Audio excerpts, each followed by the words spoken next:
Tu te promènes par une chaude après-midi d'été. L'herbe est verte, le soleil est haut dans le ciel et soudain, tu te sens couler. Tu commences à paniquer, mais tu te relèves aussitôt. Tu testes tes appuis et sautes légèrement. L'herbe rebondit sous tes pieds comme un trampoline. Ce phénomène est causé par la liquéfaction du sol. L'excès d'eau provenant de fortes pluies ou d'inondations est piégé dans le sol, ce qui le rend détrempé. Le sol se comporte alors temporairement comme un matelas d'eau géant. Bien qu'il puisse être tentant de courir et de rebondir sur cette herbe élastique, il vaut mieux faire attention. L'herbe peut potentiellement s'ouvrir et si quelqu'un tombe au travers, il lui sera très difficile d'en ressortir. Un volcan en éruption est déjà un spectacle assez terrifiant, avec ses nuages de fumée noire et sa lave chaude en fusion qui coule. Mais ce qui est encore plus terrifiant, c'est qu'il peut produire des éclairs. La foudre volcanique est assez difficile à étudier, si bien que les scientifiques ne savent pas ce qui la provoque exactement. Une théorie courante est que pendant une éruption, les cendres accumulent tellement de friction qu'elles créent une accumulation d'électricité statique qui déclenche alors la foudre volcanique. Un tourbillon de feu ou une tornade de feu est exactement ce que son nom indique. Ils se produisent lorsque les vents au sol ramassent les flammes et transforment les braises en une force tourbillonnante. Ces colonnes de feu tournoyantes peuvent atteindre une hauteur de 300 mètres, mais heureusement, elles ne durent que quelques minutes. Les tornades de feu sont plutôt rares, mais elles peuvent être extrêmement dangereuses. À Tokyo, en 1923, un grand incendie dans toute la ville a produit une gigantesque tornade de feu. Elle a duré 15 minutes et a dévasté la ville, causant d'importants dégâts et faisant 38 000 blessés. Par une froide nuit d'hiver sans nuages, tu as peut-être eu la chance d'être témoin de faisceaux colorés de lumière bleue et orange s'élevant vers le ciel. C'est ce qu'on appelle des piliers lumineux. Ils se produisent lorsque la lumière est réfléchie par de minuscules cristaux de glace qui flottent dans l'atmosphère. Ces piliers sont plus courants dans les pays froids et nordiques, comme le Canada ou la Russie. Nous avons tous vu les arcs-en-ciel colorés que le soleil produit, mais il est beaucoup plus rare de voir un arc-en-ciel illuminer le ciel nocturne produit par la Lune. C'est ce qu'on appelle un arc-en-ciel lunaire. Il est brillant et coloré comme un arc-en-ciel et se produit lorsque la lumière de la Lune se reflète sur des gouttelettes d'eau dans le ciel. Les arcs-en-ciel lunaires sont incroyablement rares et ne peuvent se produire que dans des conditions spécifiques. La Lune doit être basse, le ciel doit être sombre et la pluie doit tomber directement à l'opposé de la Lune pour créer un arc-en-ciel lunaire. Si tu te promènes au clair de lune sur la plage la nuit, tu pourrais tomber sur le phénomène étrange d'une plage bioluminescente. Cela se produit lorsqu'un micro-organisme présent dans l'eau, appelé plancton, est agité par le mouvement des vagues et dégage une couleur bleue vive. Ces micro-organismes ont tendance à vivre dans des eaux plus chaudes, donc tu trouveras plutôt ces plages luminescentes dans des endroits comme les Maldives, Porto Rico ou la Floride. En Antarctique, tu verras peut-être les célèbres chutes de sang.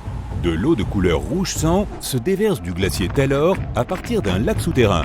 Les scientifiques pensaient à l'origine que cette couleur étonnante était causée par un micro-organisme similaire aux plages luminescentes du plancton. Mais après d'autres études, on a découvert que l'eau contenait des niveaux anormalement élevés de fer qui s'oxydent et se transforment en rouille à la seconde où ils entrent en contact avec l'air. Dans les climats froids, où les lacs sont gelés toute l'année, si tu regardes de très près sous les eaux glacées, tu remarqueras des bulles gelées piégées dans la glace.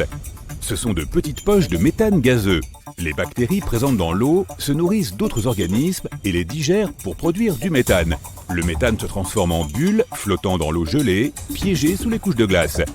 Les nuages asperitas sont l'un des événements les plus rares de la nature. Cette formation nuageuse se compose de vagues de nuages incroyablement sombres et semblables à des tempêtes. Bien que ces nuages semblent de mauvais augure et annonciateurs d'une grosse tempête, ils se dissipent généralement sans affecter le temps. Ces nuages apparaissent le plus souvent dans les grandes plaines des États-Unis, mais ils n'ont pas été observés depuis 2009. Bien qu'il soit connu pour son climat rude, le désert peut produire des choses magnifiques comme les roses des sables. Il s'agit de formations complexes en forme de rose composées d'amas de cristaux. L'alternance intense de conditions sèches et humides forme les cristaux et piège les grains de sable à l'intérieur pour leur donner cette couleur caractéristique. De loin, tu pourrais facilement confondre une trombe marine avec une grande tornade qui se déplace au-dessus d'un plan d'eau. En réalité, les trombes marines sont un type de nuage en forme d'entonnoir. Ce sont des colonnes rotatives de vent remplies de nuages qui prennent souvent une couleur sombre. Les trombes sont beaucoup plus faibles et plus petites que les tornades, et elles ne sont pas assez fortes pour aspirer quoi que ce soit. Ce phénomène se produit généralement dans les climats tropicaux et elle se dissipe habituellement avant d'atteindre la Terre. Tu marches sur la plage en direction de l'eau, mais quelque chose semble différent aujourd'hui. L'eau est d'un vert éclatant et ton nez se remplit d'une odeur bizarre d'œuf pourri. Dois-tu t'approcher pour vérifier quel est ce phénomène? Non. Arrête-toi tout de suite avant qu'il ne soit trop tard. Ce que tu vois s'appelle une prolifération d'algues nuisibles, également appelée efflorescence algale, et s'en approcher est une très mauvaise idée. Cet amalgame contient des algues qui peuvent produire des gaz toxiques très dangereux. C'est ce qui fait que certains lieux touristiques qui étaient autrefois populaires sont devenus déserts. Tu peux aller sur une plage au bord de la mer ou au bord d'un lac et voir quelque chose qui ressemble à de l'écume de couleur bleu-vert qui flotte sur ou juste en dessous de la surface de l'eau. En fait, cela ressemble à des sortes de traînées de peinture vert vif. Certaines fleurs d'eau, appelées marées rouges, peuvent aussi colorer l'eau en brun ou en rouge. Quoi qu'il en soit, si jamais tu vois quelque chose dans ce genre, essaie de te tenir à l'écart, de contrôler ta curiosité et de ne pas partir à la découverte de ce drôle de phénomène. Lorsque les algues se décomposent, des poches de gaz toxiques de sulfure d'hydrogène se retrouvent emprisonnées sous la croûte. Si tu marches sans le savoir sur une poche pareille, tu libéreras le gaz et pourras l'inhaler accidentellement. Autant te dire que cela risque de se finir tragiquement. Sur certaines plages, les bulldozers empilent les algues dans des camions à benne et les amènent dans des centres spéciaux. Là, les travailleurs sèchent les algues et s'en débarrassent. Mais parfois, ces centres doivent être fermés temporairement. Les algues mélangées à du sable et à de la boue sentent alors tellement mauvais que les habitants ne peuvent pas dormir la nuit à cause de cette puanteur. Il existe 3 types d'algues dangereuses qui peuvent devenir nocives. Les cyanobactéries, les dinoflagellés et les diatomées. Toutes sont composées de minuscules formes de vie flottantes qui utilisent la lumière du soleil pour créer leur propre nourriture. Les proliférations d'algues bleu-vert sont causées par les cyanobactéries. Elles produisent des toxines dangereuses qui détruisent les tissus nerveux. La situation peut devenir tellement grave que les stations d'épuration des eaux ne parviennent pas à se débarrasser de la toxine. Dans ce cas, il est recommandé aux habitants de ne carrément plus utiliser l'eau du robinet. Les dinoflagellés et une sorte de diatomée sont responsables de la création des marées rouges. Elles se produisent principalement dans les baies des océans. Pour qu'une marée rouge se forme, l'eau doit être chaude, salée et riche en nutriments. Ce genre d'efflorescence libère une énorme quantité de toxines différentes. Au Texas, avant, les marées rouges n'avaient lieu qu'une fois par décennie. Aujourd'hui, elles se produisent tous les 3 ans. En Floride, les marées rouges apparaissent tous les ans. Les diatomées sont longues et fines et peuvent produire des substances toxiques nocives pour l'homme. Pire encore, si certains crustacés comme les couteaux mangent beaucoup de ce plancton, ils deviennent eux aussi toxiques. C'est pourquoi les consommer peut mener à une catastrophe. C'est l'une des raisons pour lesquelles on surveille les eaux de la mer. Si les niveaux de toxines deviennent trop élevés, les plages sont fermées pour éviter la récolte des coquillages. Les proliférations d'algues nuisibles peuvent durer de quelques jours à quelques mois. Elles suppriment tout l'oxygène de l'eau et entraînent la disparition de la vie marine. Mais la situation est encore pire lorsque les microbes commencent à décomposer les algues à la fin de cette prolifération. Ils consomment alors encore plus d'oxygène et aucun poisson ne peut plus y survivre. Cela crée d'énormes zones d'eau presque totalement dépourvues d'oxygène et de toute forme de vie végétale ou animale. Les proliférations d'algues nuisibles apparaissent dans les régions où l'eau contient trop de nutriments, et les nutriments les plus courants proviennent de l'agriculture et d'autres industries. De plus, les moussons d'hiver sont devenues plus chaudes et génèrent désormais plus d'humidité. Cela permet aux algues de se rassembler en d'énormes proliférations. Certaines d'entre elles deviennent si énormes que de gros tourbillons verts peuvent carrément être observés depuis l'espace. Mais toutes les proliférations d'algues ne sont pas nuisibles. Certaines d'entre elles ne font qu'ajouter un mauvais goût à l'eau, changer sa couleur ou produire des odeurs dégoûtantes. Malheureusement, tu ne pourras pas distinguer les algues toxiques des algues totalement inoffensives juste en les regardant. Les algues ne sont pas les seuls organismes qui semblent complètement inoffensifs. Voici d'autres habitants marins qu'il ne faut jamais toucher. La méduse Irukandji, qui vit en Australie, semble minuscule et totalement innocente. Mais les apparences sont trompeuses, et ce bébé de la taille d'un ongle humain est en fait mortel. Pendant la saison qui va de novembre à mai, des tonnes de plages sont fermées à cause de ces petites créatures. Ce qui rend les méduses particulièrement dangereuses, c'est leur taille miniature.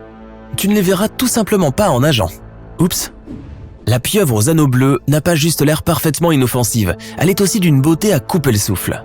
Mais ne te laisse pas tromper par son apparence. Tu ne voudrais surtout pas tomber nez à nez avec cette créature relativement petite de 20 cm de long. Elle transporte suffisamment de venin pour assommer 26 adultes en quelques minutes. Et une fois que l'animal se sent menacé, tu peux probablement deviner le résultat. En même temps, si on ne la dérange pas, cette pieuvre est absolument docile. La fameuse méduse boîte, nommée ainsi en raison de sa forme cubique, vit dans les océans Indien et Pacifique. Reste à l'écart de cette créature qui possède une cloche carrée et de longs tentacules qui pendent. Et même si tu vois un seul tentacule sans méduse ni rien à l'autre bout, ne t'en approche pas et ne le touche pas. La méduse boîte peut grandir jusqu'à 3 mètres et chacun de ses tentacules possède environ 500 000 harpons microscopiques qui lui servent à injecter du venin. Contrairement aux autres méduses, les méduses boîtes sont des chasseuses. Elles peuvent s'accrocher à toi en enroulant leurs minces tentacules autour d'un de tes membres ou de ton corps. Vu le danger que représente leur venin, je te jure que ce ne sera pas une expérience agréable. L'étoile de mer couronne d'épines a reçu logiquement son nom des épines venimeuses qui recouvrent tout son corps. C'est la 2e étoile de mer au monde en termes de taille. Elle peut mesurer jusqu'à 50 cm de diamètre. Elle se nourrit de coraux et elle mange beaucoup. Une seule étoile de mer affamée peut manger plus de 30 mètres carrés de coraux en un an. Ces créatures ont également tendance à avoir beaucoup de bébés. Elles produisent plus de 500 millions d'œufs à la fois.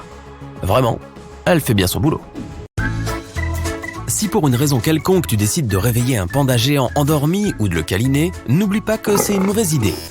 Même les gros chats intrépides, comme les panthères des neiges, n'hésitent pas à déranger les pandas dans la nature. Ceux que tu vois au zoo ne sont peut-être pas très actifs, mais ils ont quand même une mâchoire massive qui peut infliger une morsure puissante.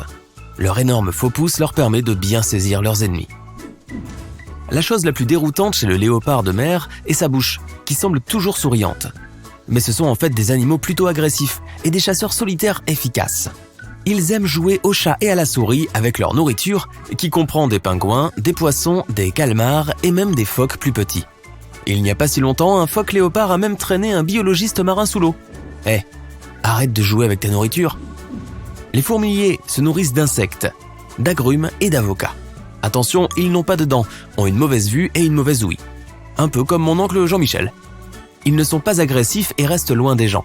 Mais si les humains marchent sur leurs traces, les fourmiliers peuvent devenir féroces et se battre. Ils se mettent sur leurs pattes arrière, utilisent leur queue pour s'équilibrer et attaquent avec leurs griffes qui sont assez fortes pour blesser un jaguar ou un Land Rover. Les alpagas duveteux peuvent sembler affectueux, mais ils ont toujours des moyens de se défendre. Ils peuvent cracher jusqu'à 3 mètres et il est préférable d'éviter que cette substance ne se retrouve dans les yeux car elle contient de l'acide gastrique et de l'herbe mâchée.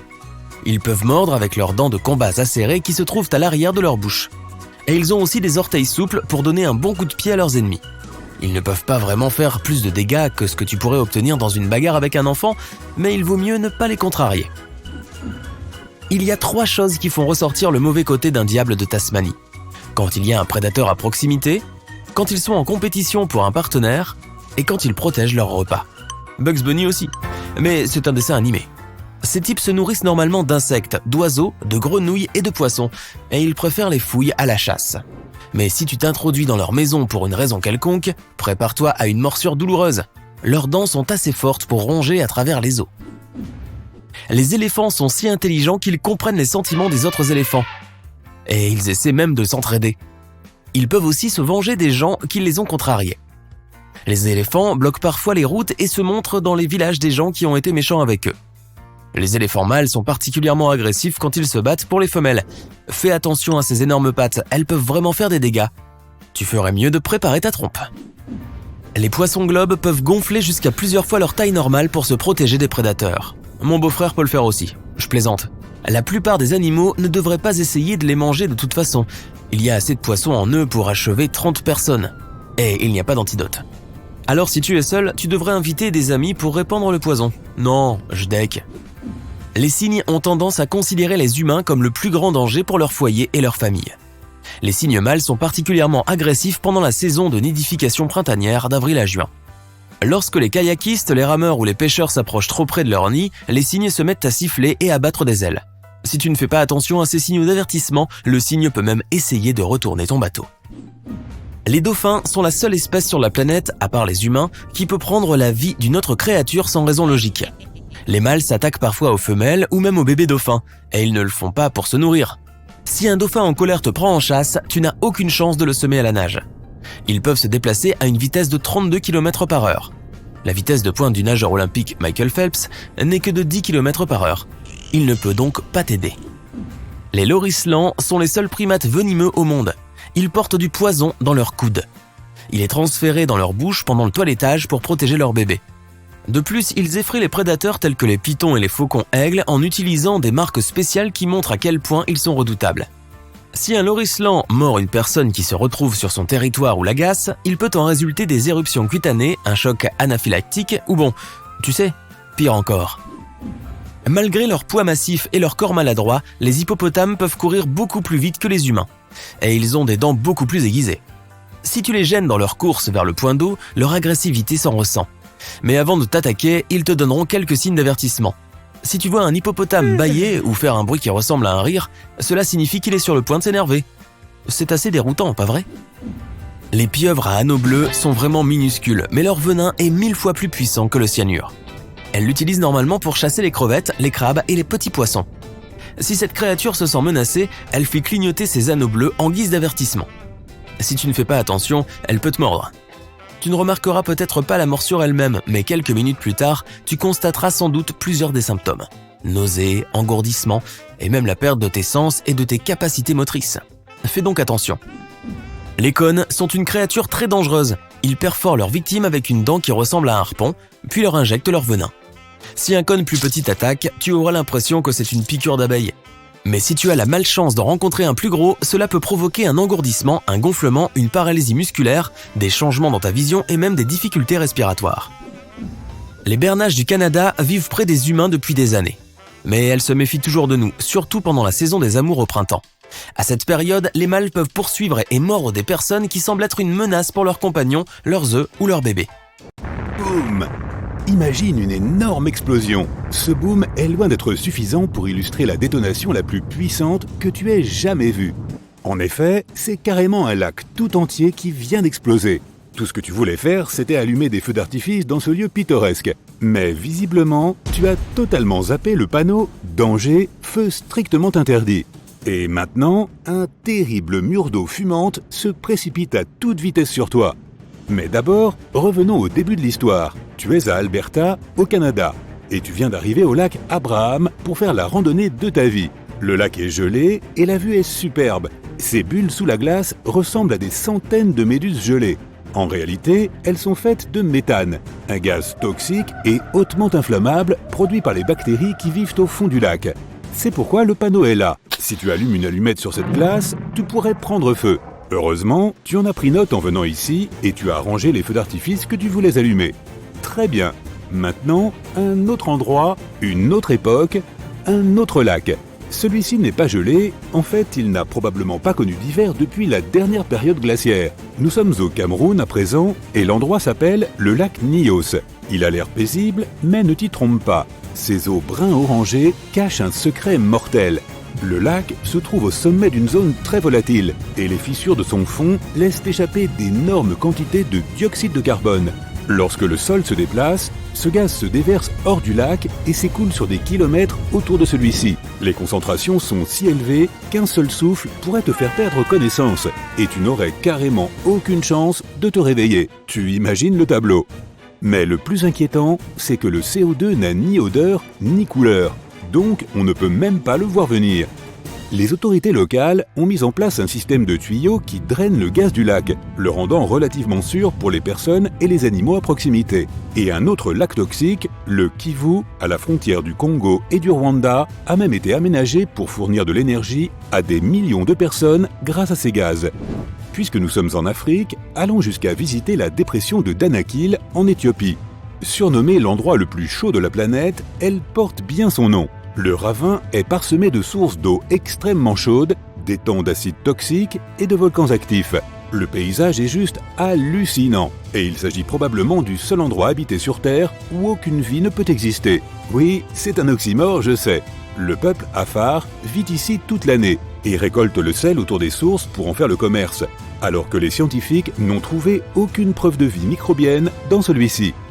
Les humains sont connus pour s'installer partout, jusque dans des endroits que, normalement, n'importe qui devrait plutôt avoir tendance à fuir. Prenons l'exemple du mont Tambora en Indonésie. Des milliers de personnes vivaient sur et autour de ces pentes depuis des siècles, jusqu'à ce jour fatidique de 1815. Le Tambora est un volcan, et cette année-là, il a décidé d'entrer en éruption, ce qui a provoqué une explosion qui a tout effacé sur l'île. Elle a été entendue à près de 1000 km de là. Il a craché tellement de cendres volcaniques qu'elles sont retombées sur les îles environnantes et ont provoqué une année sans été dans tout l'hémisphère nord. C'était l'éruption la plus puissante des 10 000 dernières années. Et après celle-ci, le mont Tambora a perdu jusqu'à 1524 mètres de sa hauteur. Mais revenons à notre époque. Il y a une île que tu n'auras jamais le droit de visiter. Mais je parie que tu voudrais l'éviter à tout prix de toute façon.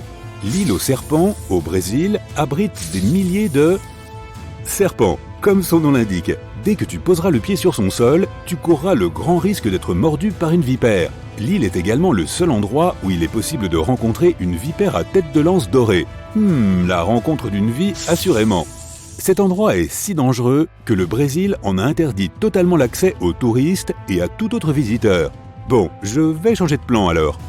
Maintenant, enfile tes vêtements les plus chauds et n'oublie pas ton chapeau en fourrure. Nous allons à Oymyakon, en Russie. C'est une petite ville du Grand Nord et c'est aussi l'endroit habité le plus froid de la planète. Le seul endroit sur Terre où la température moyenne est plus basse, c'est l'Antarctique. Alors c'est pour te dire à quel point il y fait glacé. En hiver, si tu oublies de mettre un pull, un autre pull, encore un autre pull et un manteau de fourrure, tu seras frigorifié jusqu'à l'os en quelques secondes. Ici, les températures chutent jusqu'à moins 71 degrés Celsius. Les fruits frais se transforment en morceaux de glace en quelques minutes et deviennent si durs qu'ici, tu pourras utiliser une pomme pour enfoncer des clous dans le bois. Avant de congeler sur place, allons dans un endroit où aucun bateau ne pourra t'emmener, la côte des Squelettes en Namibie. Non, sérieusement, tu ne peux arriver ici qu'en voiture ou en avion, car les bateaux et les navires ne s'approchent pas de cet endroit. Les eaux sont traîtresses et les coups de vent soudains font tourner les bateaux et les projettent contre les rochers acérés qui se cachent sous l'eau pour éventrer leur coque.